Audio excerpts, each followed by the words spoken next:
Hello and welcome to Inside Indiana Business. I'm Gary Dick, coming to you this week from the Indianapolis Motor Speedway. And we begin the show with the big economic impact in the business of motorsports. In particular, here at the Indianapolis Motor Speedway, you know, the roar of the engines are silent now that another IndyCar season is in the books. But the economic engine that is the Indianapolis Motor Speedway continues to run full throttle. And for the first time in a decade, we now have numbers that underscore just how significant that impact is for Indianapolis and Indiana. This is a place if you want to see race car drivers or just longtime race fans. It's a great place. And Liz, thanks so much for being an anchor in the community and allowing us to be here. The report was released in the shadow of the Indianapolis Motor Speedway at the iconic Charlie Brown's restaurant on Main Street in the town of Speedway, an area directly benefiting from the economic firepower of IMS. The greatest spectacle in racing. This is the Indianapolis 500. The study from the Indiana Public Policy Institute shows IMS is responsible for a more than $1 billion economic impact on Indiana and nearly 8,500 full-time equivalent employees. As we've always said, this team shows up in a big way. The month of May alone contributing more than $566 million to the economy. The numbers are essentially double what they were the last time an economic impact study was conducted 10 years ago. Let's not start with the number. Indianapolis Motor Speedway President Doug Bowles tells me that reflects a vision to grow the IMS impact on track and far beyond. There's been a lot of growth, and our business model's changed a little bit. Obviously, the core events, the Indy 500 and our NASCAR event, those are still here, but we're a lot more active on track than we've ever been. So we do close to 150 days of on-track activity, and many of those events are events that the community doesn't even know takes place in terms of a fan side.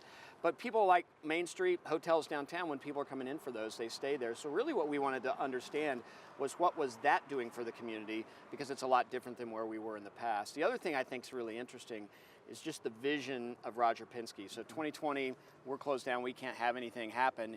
He could have completely shuttered the place for a while, but he's got this ability to see around corners, and Roger Penske said, let's invest in the facility so that when we can open back up to fans, that experience is so much better. We have more flexibility to have other events.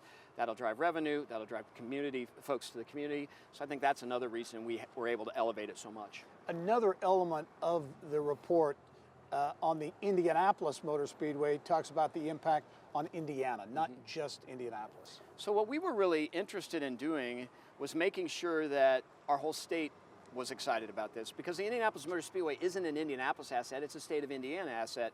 And when I'm out talking to somebody in Vanderburgh County, or when Roger's speaking to somebody in Gary, Indiana, and they talk about what the city of Indianapolis benefits from, but really what the state of Indianapolis benefits from the Indianapolis Motor Speedway, we want the state to feel good about it too. So that was really important, to look at what is real, true new dollars to the state of Indiana. And Bowles says some long talked about big projects will fuel future growth and economic impact. Well, one of them is going to happen in 18 months. Our museum, which is going through that renovation, is a big economic driver to this community, even the winter months. So conventions are in, the people that come out, they stop, or you're driving through town, you stop at the Indianapolis Motor Speedway and go to the museum.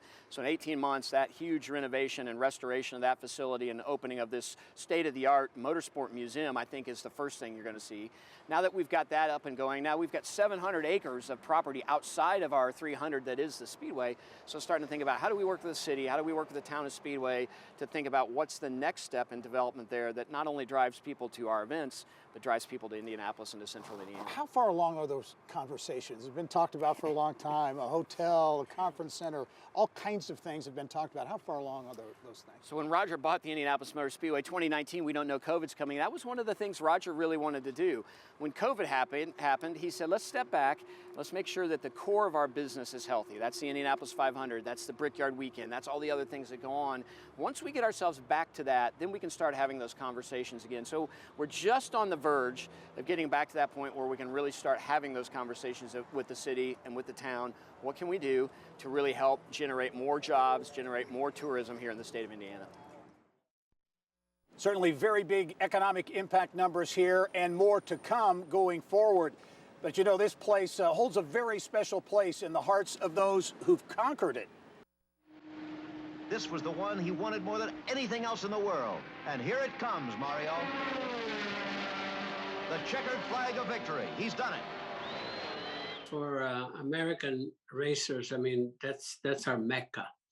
That's like a shrine for us. Racing icon Mario Andretti sounding off on his affection for the Indianapolis 500 and IMS on our Business and Beyond podcast last year during our Business at the Brickyard coverage here at the Indianapolis Motor Speedway. You can hear the full interview with Mario at InsideIndianaBusiness.com.